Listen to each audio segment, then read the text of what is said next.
Sorry about that. Had a problem with my camera, but I'm back. That was J Tower over there. And then we go down here. There's the 520 again.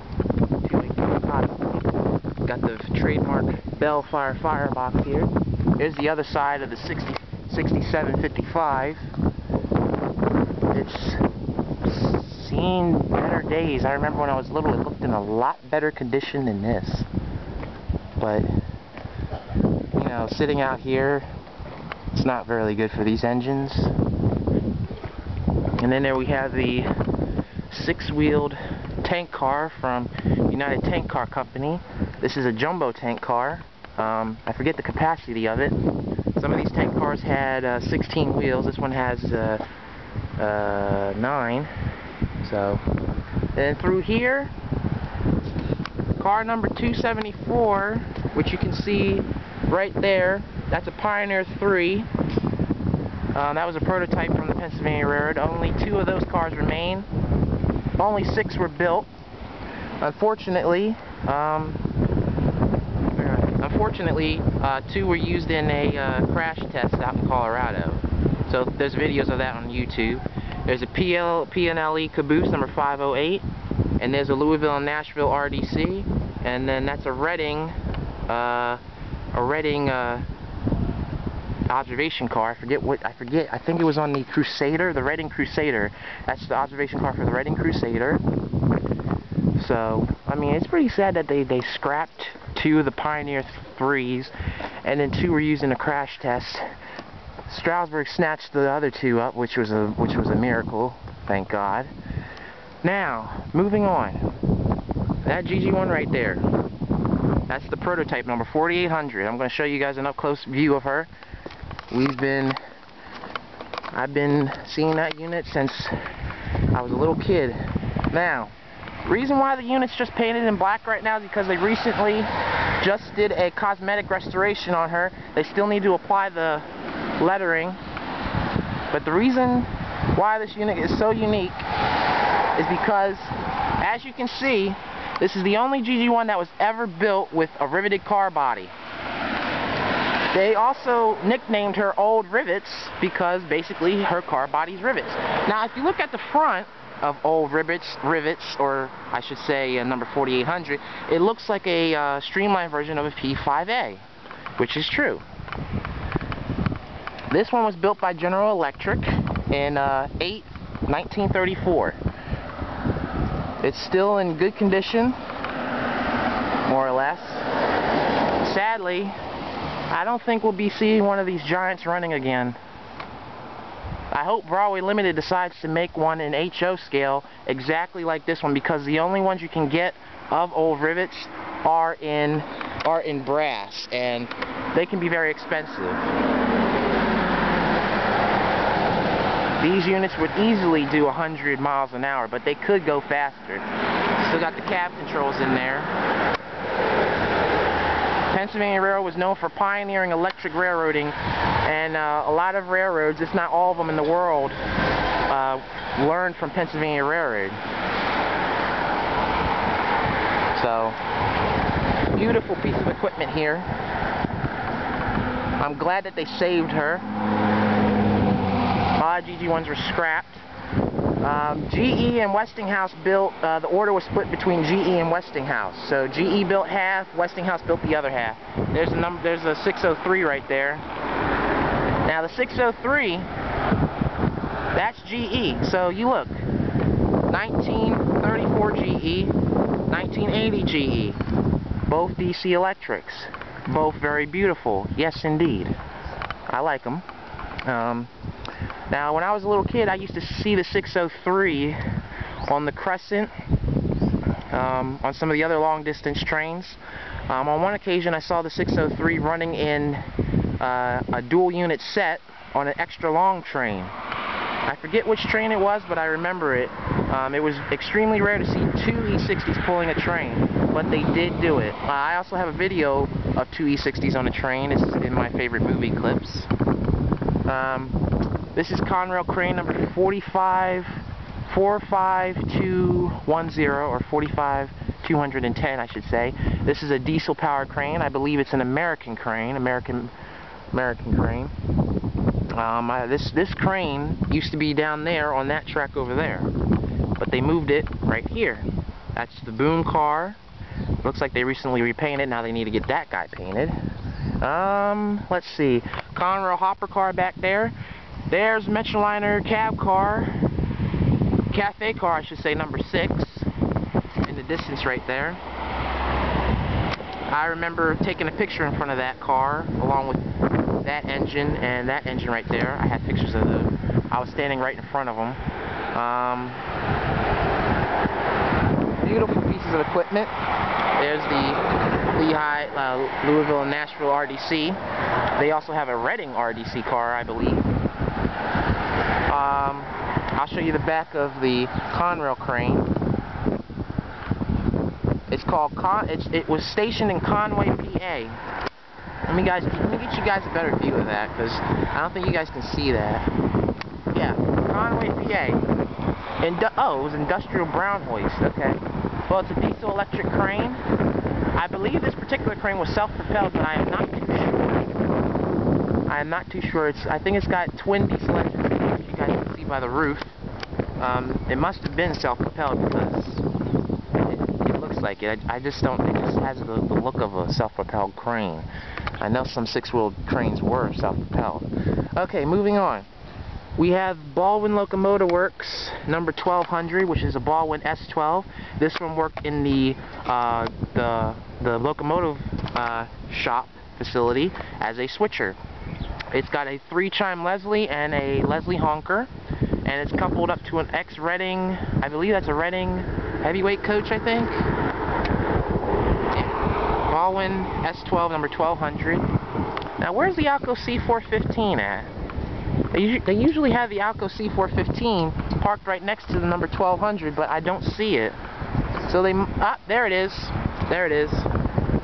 Right down there. Okay. Number 701. Let me see if I can get further down so you guys can see it. All right. Number 701, right there.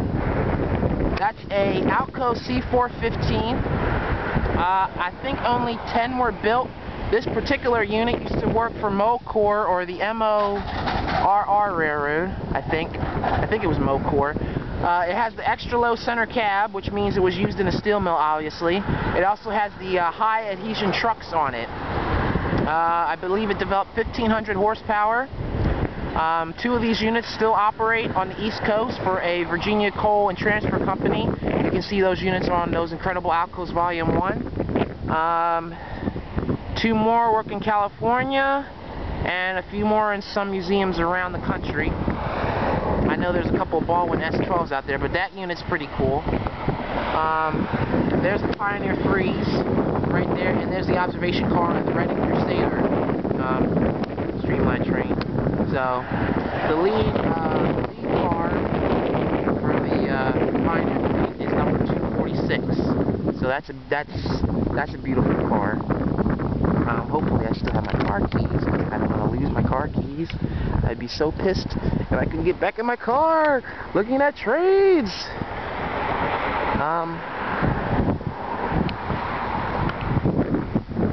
Let's see what else. I'm trying to find my car keys.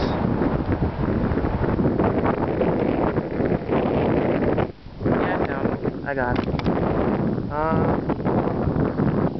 Just dropped out of my pocket. Alright, moving on. Now, you guys all like nickel plate road, right? Well, I'm going to show you a nickel plate road engine. We do have one, and she's beautiful.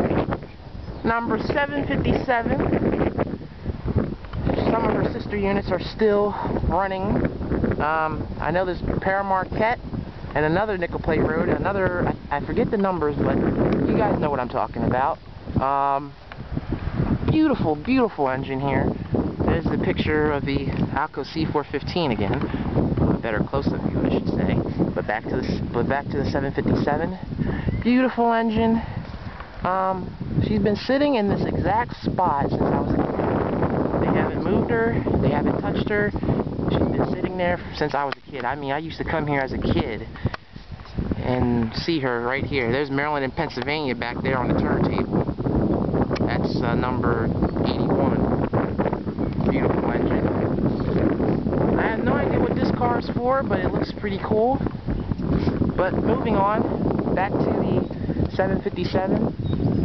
She's been sitting here for a while. I don't think she'll be moved anytime soon. I hope the one day soon in the near future she'll be running again. It would be nice to see the 767, I believe. The 757. Can't really see it because of the sun there, but you guys can sure see, hopefully. There's the turntable back there. But I like this unit. I really do. I really like this unit.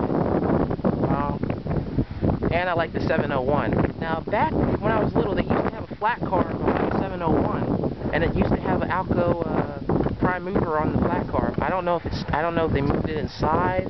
I don't know. Oh, there's the turntable. The other unit was not on the turntable. My mistake.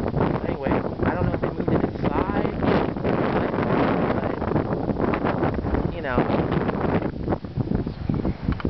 But this is really cool. If you guys haven't been here, you must get here. There's another shot at number 12. Baldwin locomotive works. Scranton or Steamtown has another locomotive that worked in the Baldwin locomotive facility. I think it's a steam engine. Beautiful pieces of equipment here.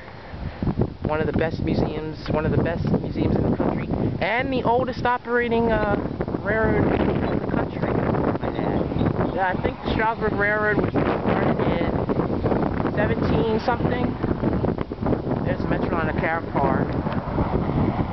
But I don't live far from this museum, so I can just pop up here anytime I want. I know a good majority of the people that work here. I know everybody that works in the train store. Those two cars used to be NYC baggage cars, but they also used to be scenery cars. The reason why they're called scenery cars is because the end plates can be opened, and artists would use those cars to move their canvases and stuff, and you know, like movie sets would rent those cars to be used in movies. Like if they had a movie somewhere, they would open up the end of the cars and they put their stuff in that way instead of going to the side. Lancaster Station for a number of years before Strasburg decided to get it and preserve it. It's been repainted. Conrail coal car right there. It's a 3-bay hopper. So they got a lot of Conrail stuff. Obviously I don't have the money right now to go inside if it's getting ready to close up. But if I did, which I probably would do later on, I'm going to go and take you inside and show you the E44, some other GG1s, and a Conrail Jeep 30 and a E7 from the Pennsylvania Railroad. So I'll be able to show you guys that later. Out of all the trains here, these first three are my favorite. Metroliner, that's number 603, and number 4800. Those are my favorites, along with the Pioneer 3 cars, and this Conrail crane. That's my favorite too, and the E44 and the Jeep 30. I haven't seen the Jeep 30 up close yet, but I will soon enough. But I hope Broadway Limited makes this unit. If they don't make this unit in HO scale, I'm gonna have to write them. Or if they don't, I might have to go out and buy a brass one. I don't want to spend $700 on one engine, but if I have to, I will. Now there's a distinctive feature between the GE GG1s and the Westinghouse GG1s. Now correct me if I'm wrong. GEs usually have the side vents right there, and Westinghouse usually have the ones on the roof. I'm not sure if that's correct or not, so that's a distinctive feature. And I'm basically running out of time here. So I'm going to be heading out, y'all. God bless you, and keep on liking trains. I'll see you later. Bye.